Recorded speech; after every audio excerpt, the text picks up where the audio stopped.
ईश्वरी तवैव पदारविन्दम् प्रेमामृतैकमकरन्दरसौभपूर्णम् हृद्यल्पितं मधुपते स्मरतापमुग्रम् निर्वापयत्परमशीलमयाश्रयामि वंशी विभूषितकरान् नवनीरदाभात्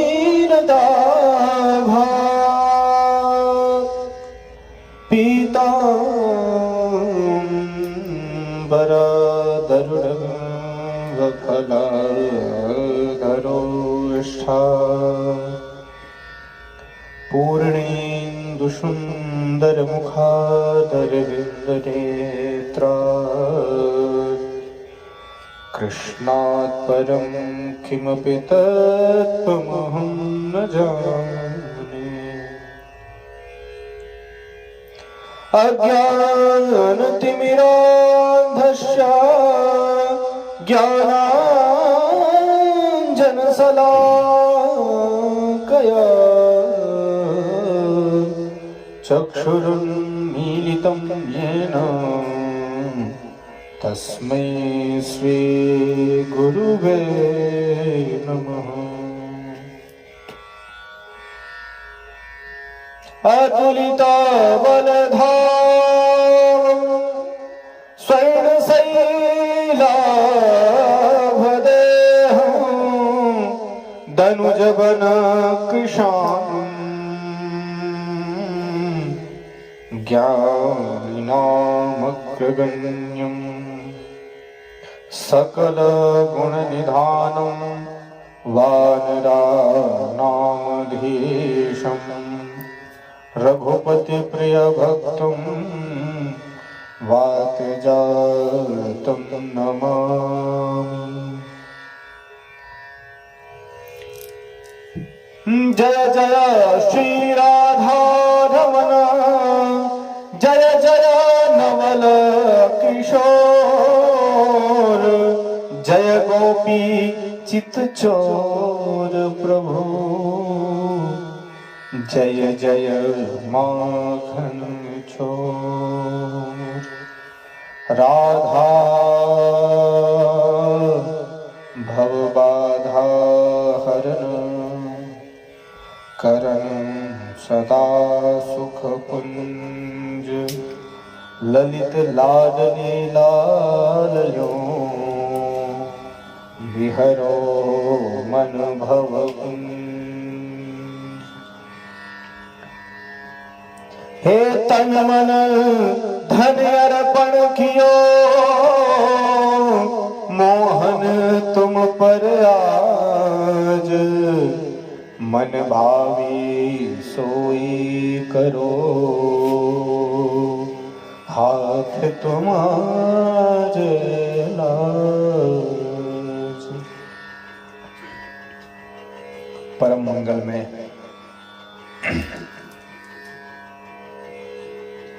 रस घन रस मूर्ति रस विग्रह रस स्वरूप मेरे राधा वल्लभ लाल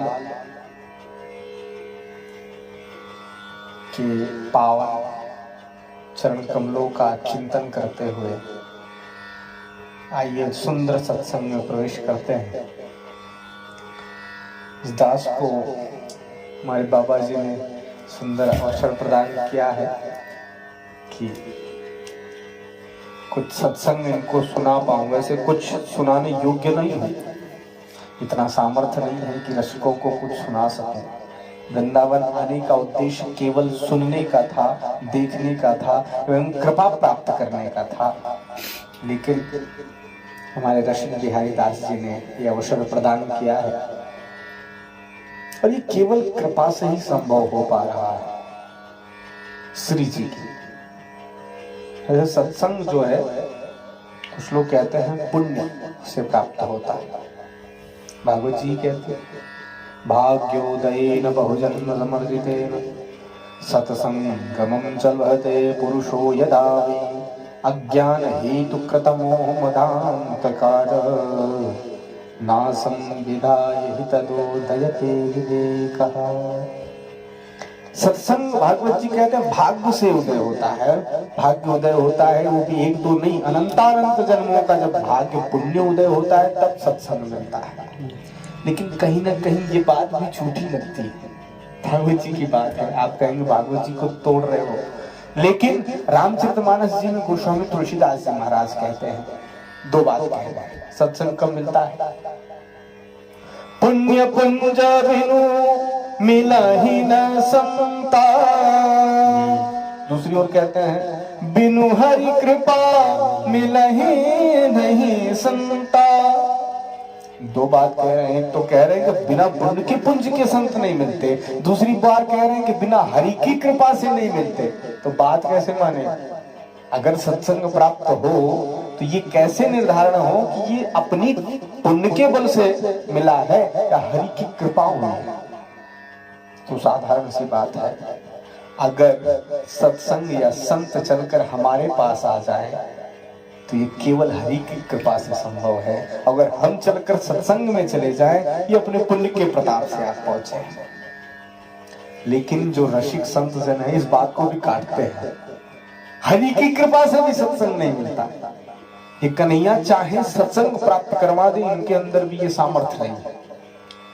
ये बड़ी अटपटी सी बात लग रही है ना। अभी हरि की कृपा लोग कह रहे हैं भगवान की कृपा होती तब मिलता है भगवान की हरि की कने, लेकिन ये बात भी झूठी है। सत्संग तब प्राप्त होता है जब श्री जी की कृपा प्राप्त होती है। बिना श्री जी की कृपा से सत्संग नहीं मिल सकता। ये आप सुने होंगे, एक सेठ खूब धनियार्जन करते हैं और उन धनों को लाकर सेठानी को दे देते हैं। सेठानी उन धनों को ले जाकर के तिजोरी में बंद कर देती है। एक दिन सेठानी पागल हो गई, चाबी ले जाकर तिजोरी को खोला और समस्त धनों को अपनी आंचल में लिया और छत के अट्टालिके पे चढ़ गई और बावरी होकर लुटाना शुरू किया।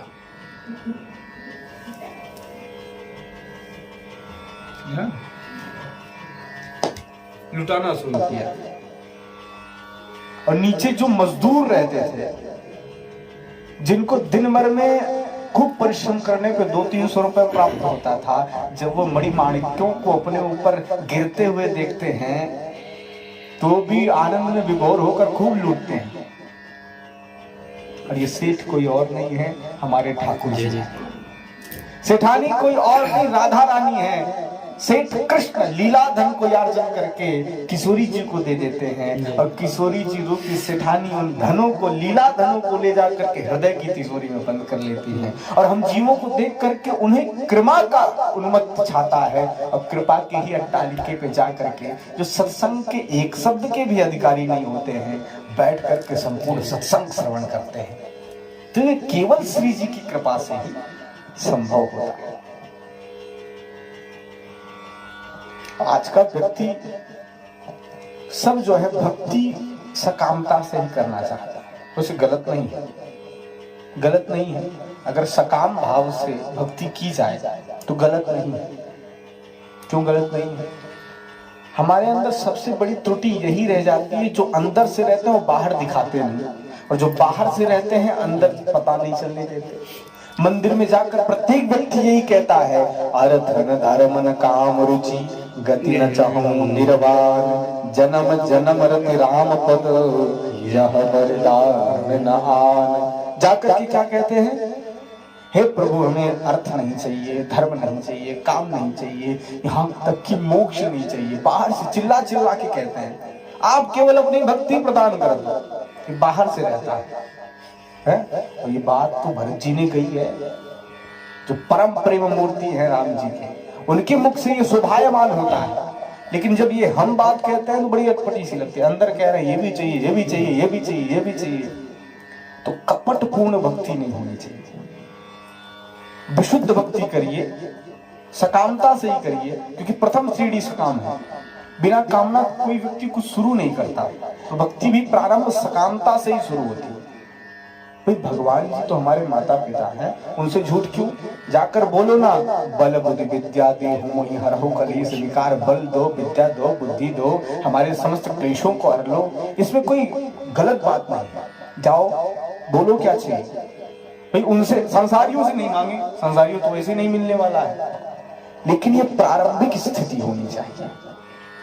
प्रारंभ में आप मांगिए, आपको मिलेगा, लेकिन भक्ति जरूर करते रहिए। और जब ऐसी भक्ति में निरंतरता बनी रहेगी तो एक स्थिति ऐसी आएगी कि ये सारी वस्तुएं तुच्छ सी लगेगी। जैसे एक बच्चा जब खेलता हुआ रोने लगता है, रोते रोते वो माँ को बुलाता है, तो माँ क्या करती है? एक खिलौना दे देती है, बच्चा उसमें उलझ जाता है। और खेलते खेलते जब उसका मजा खत्म हो जाता है, फिर रोने लगता है, तो माँ चॉकलेट दे देगी। नाना प्रकार की वस्तुएं बालक के पास फेंकती रहती है, खेलकर उसमें उलझता रहता है। उसमें से जैसे रस समाप्त होता है वो फिर माँ के लिए रोने लगता है। एक स्थिति ऐसी आती है, बच्चा खूब रोता है, माँ खूब खिलौने देती है, लेकिन वो नहीं चुप होता, तो माँ समझ जाती है ये मेरे लिए रो रहा है। तब खिलौने नहीं देती, वो बच्चे को उठाकर अपनी गोद में ले लेती है और अपने स्तनों को उसके मुखाम भोज में दे करके दुग्ध पान करवाती है।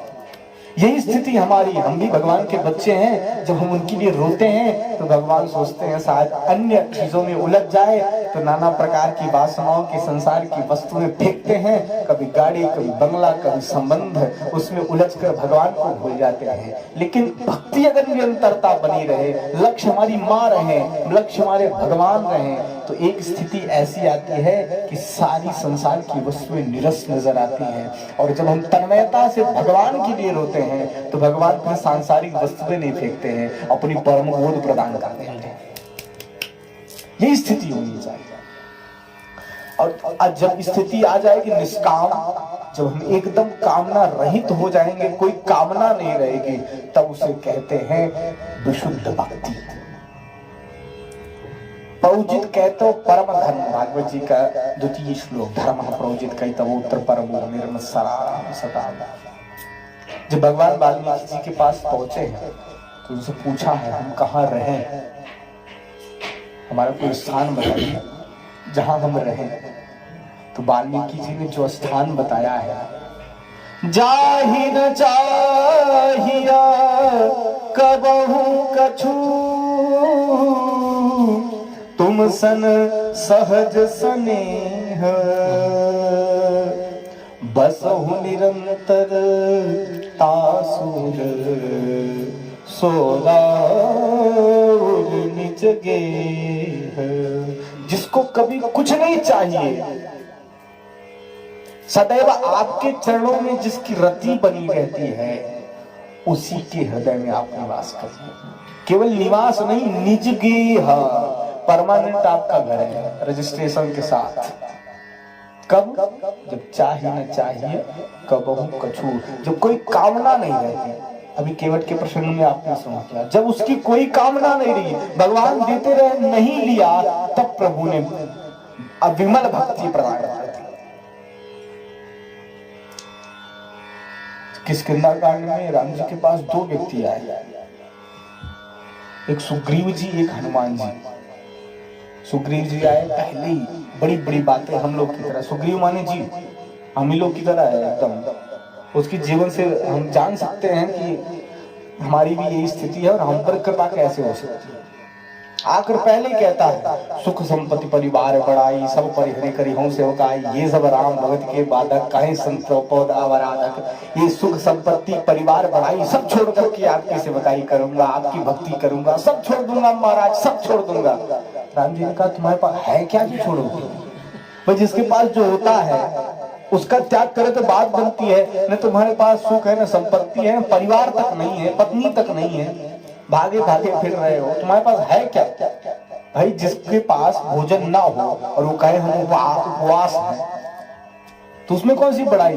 जब भोजन सामने 56 प्रकार के विसमंजस भोजन रखे हों और फिर उसका त्याग किया जाए, तब तो त्याग माना जाएगा। राम जी ने सोचा एक बार इसको दे के देखते हैं।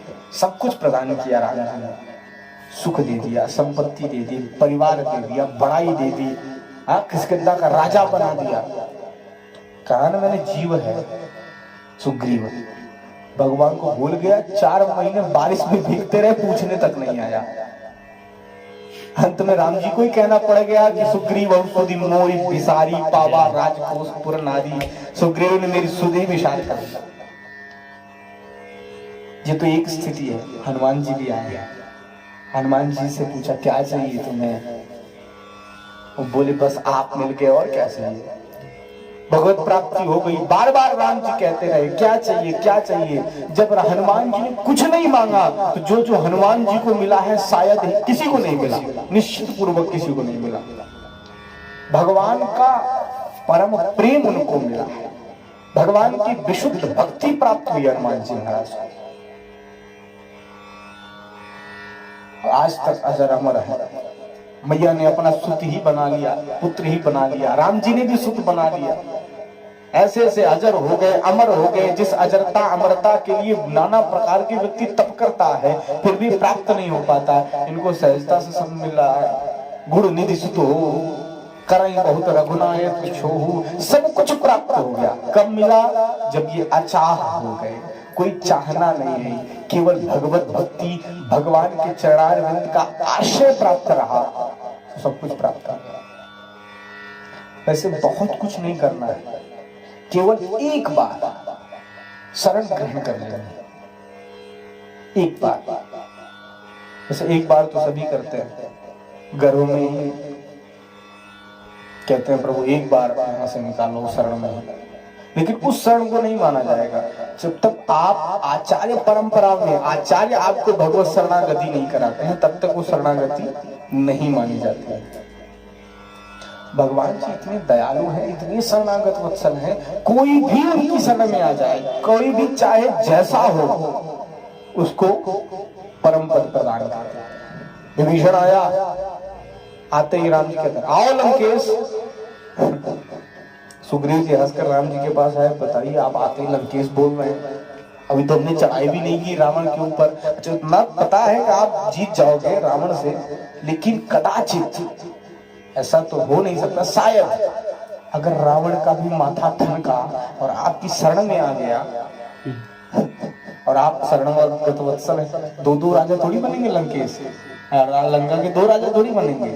राम जी भी मुस्कुराए, बोले इनको लंका का राजा बनाया है, अगर रावण भी शरण में आ गया उसे अवधेश बना दूंगा और हम चारों भाई फिर बंधन में कानन राजू करेंगे। ऐसे शरणागत कोई भी शरण में आ जाए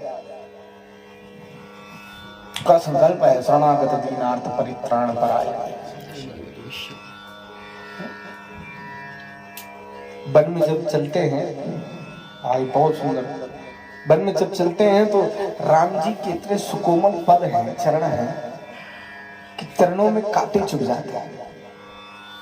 जब कांटे चुभ जाते हैं तो लक्ष्मण जी देखते हैं, लक्ष्मण जी कांटों से चुभे हुए रक्तरंजित चरणों को जब निहारते हैं तो उनके हृदय पे तो मानो वज्रपात होता है। शयन समय में जब चरण संवाहन लखनलाल करते हैं देखते हैं चरणों में अनेकों कांटे चुभे पड़े, उन कांटों को निकालने का प्रयास करते हैं। राम जी खड़े हो जाते हैं, ये क्या कर रहे हो, रहने दो इनको, ऐसे ही रहने दो। लक्ष्मण जी कहते हैं ये बार बार चुभ रहे हैं, आपको कष्ट दे रहे होंगे। नहीं कोई बात नहीं, रहने दो, ऐसे ही रहने दो। अगले दिन फिर उन्हीं कंटीले पत्थरों पर चलते हैं तो एक के ऊपर दूसरा कांटा चुभ जाता है, फिर से चरण रक्त रंजित हो जाता है। लक्ष्मण जी से अब नहीं रहा गया, कहे मैया जानकी जी के पास, कहते हैं माँ ये लक्ष्मण सेवा नहीं कर पा रहा। जब मैं अयोध्या से आ रहा था तो मेरी मैया ने एक ही सीख दी थी कि सेवा में कोई कमी नहीं रहनी चाहिए। गुरु पितु मातु स्वामी सुर साई से सकल प्राण की नाई। गुरु की, माता की, पिता की, स्वामी की, सुर देवता की सेवा तो प्राण के समान करनी चाहिए। और राम जी तो प्राण प्राण जीवन जी के प्राण है, प्रत्येक जीव के प्राण है राम जी। उनकी सेवा तो अलग ही ढंग से करना, कोई भी त्रुटि रह गई तो मैं तुम्हारा मुख नहीं देखूंगी। और वास्तव में जब राम जी वनवास की अवधि पूरी करके आए हैं अयोध्या, जब सुमित्रा मैया से मिले हैं राम जी तो पूछा लक्ष्मण ने कोई कमी तो नहीं रखी, कमी रखी होगी तो उससे कह देना मुझे अपना मुख ना दिखाए। राम जी ने कहा 100 प्रकार से सेवा की है, क्या बताऊं, स्वामी बना, सेवक बना, यहां तक कि मुझे जिस जिस वस्तु की आवश्यकता थी वो बना। जहां लगता था कि यहाँ स्वामी बन के इनकी रक्षा करनी चाहिए, वहां मेरा स्वामी बन जाता था। सेवकाई सेवा बन के करता था। मेरा एक एक कार्य सिद्ध किया है, कभी मित्र बनना, कभी शत्रु बनना, भाई कभी कभी हठात बोल डांट करके भी काम करवाना पड़ता था, लक्ष्मण जी करते थे। हाँ, जब बाण मार रहे हैं, विनती कर रहे हैं समुद्र से रास्ता दे दो, बोले क्या आलसियों की तरह, थोड़ा निकालो, दिखाओ दम, आलसियों की तरह वे कर रहे हैं। तो सब प्रकार से सेवा की। वही लक्ष्मण जी कह रहे हैं, मैया ने एक ही सीख दी थी, सेवा करना, वो मैं नहीं कर पा रहा। जानकी मैया ने कहा क्या हुआ? बोले प्रभु के चरणों में इतने कांटे चुभे हैं, निकालने नहीं दे रहे हैं। तो आज जो है जानकी मैया गई, वो चरण संवाहन करते करते वो कांटों को निकालने का प्रयास करने लगी, उनको भी राम जी ने रोक दिया। मैया थोड़ा भ्रुकुटी को टेढ़ी करके खड़ी हो गई, क्या कर रहे हैं आप? ये आपको दुख दे रहे हैं, बार बार चरणों से चिपकाए पड़े हैं। मुस्कुराकर राम जी ने कहा, वाह क्या सुंदर बात कही है, तुम्हें पता नहीं देवी, सखदेव प्रपन्नाय तवास्मीति च आतते अभयं सर्वभूतेभ्यो ददामि तत्प्रथम मम। एक बार कोई मेरी शरण ग्रहण कर लेता है, मैं उसका त्याग नहीं करता हूँ। इन कांटों ने चाहे जैसे, लेकिन मेरे चरणों का आश्रय लिया है, मैं इनको कैसे छोड़ दूं, कैसे त्याग कर दूं? तो ऐसे शरणागत वत्सल राम जी जो कांटों का भी त्याग नहीं करते हैं। हमारी भावना यही रहनी चाहिए कि हम भी उन्हीं कांटों की तरह हैं, जो समस्त संसारियों को, सबको, आपको भी कांटों की तरह चुभते रहते हैं, दुख देते रहते हैं। लेकिन कुछ भी अवगुण हो, कुछ भी हो हमारे अंदर, लेकिन हमने आपकी शरण ग्रहण कर ली है, इसलिए त्याग न करिए। और जब ये स्थिति हृदय में पिरो दी जाएगी, तब विशुद्ध भक्ति प्राप्त हो जाएगी। निष्काम ऐसी स्थिति हो जाएगी, अगर वृंदावन में आए तो गोपियां एकदम निष्काम भक्ति, जो विशुद्ध प्रेम है उसकी प्रेम मूर्ति गोपियां हैं। कोई कामना नहीं, कोई वासना नहीं, कोई इच्छा नहीं। जिस प्रकार से हमारे प्रियतम सुखी हों, जिस प्रकार से हमारे प्राण वल्लभ को सुख मिले, प्रसन्नता प्राप्त हो, हम वही करेंगे। उद्धव पूछते हैं, तुम श्रृंगार क्यों करती हो? भाई जब अपना सुख नहीं है तो श्रृंगार क्यों करती हो? बढ़िया बढ़िया मालपुआ क्यों छानती हो? गोपियां कहती हैं, हमारे श्रृंगार रूप को देखकर हमारे प्रियतम प्रसन्न होते हैं, इसलिए श्रृंगार करती हैं। खाती पीती सोती इसलिए है कि हृष्ट पुष्ट होकर के हम अपने प्रियतम की सेवा कर सकें। उद्धव जी कहते हैं, अगर वो आपसे दूर रहकर प्रसन्न रहना चाहे तो? गोपियां कहती हैं, रहे नीके, उन्हीं के रहे नीके, जो हरि मथुरा जाय बसे, हमारी जीव प्रीति बनी रही सो। उद्धव बड़ो सुख याही हमें, नीकी रहे वह मूर्ति दो। बस वो प्रसन्न रहे, चाहे जहां रहे, चाहे जैसे रहे। हमारा प्रत्येक कार्य केवल प्रियतम को सुख देने वाला हो जाए, तब विशुद्ध प्रेम वहीं स्थापित हो जाता है। एक दिन की घटना, भगवान श्री कृष्ण ने लीला की। अभिमान था रानियों को कि गोपियों को छोड़कर हमारे पास रहते हैं। उनके सबका अभिमान भंजन करने के लिए कृष्ण ने नारद जी को बुलाया और बढ़िया लीला की। पेट में दर्द शुरू हो गया, सब जानते हैं।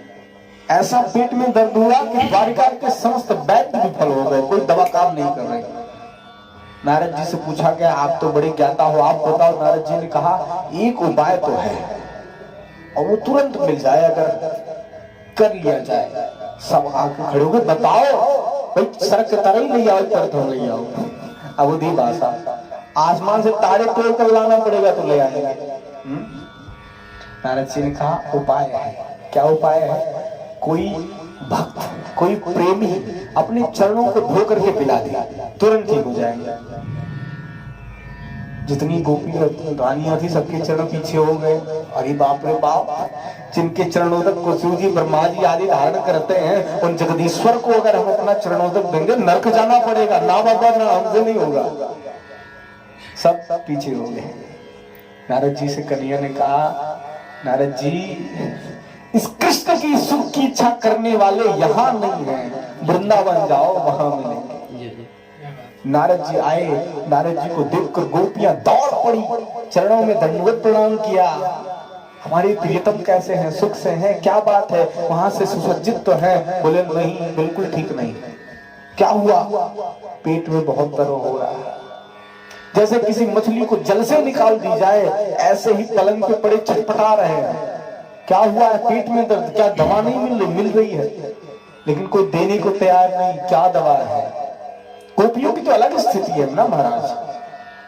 लोक धर्म, वेद धर्म, देह धर्म, कर्म, लज्जा, धैर्य, आत्म सुख मर्म, सर्व त्याग करिए करे कृष्ण रे भजन।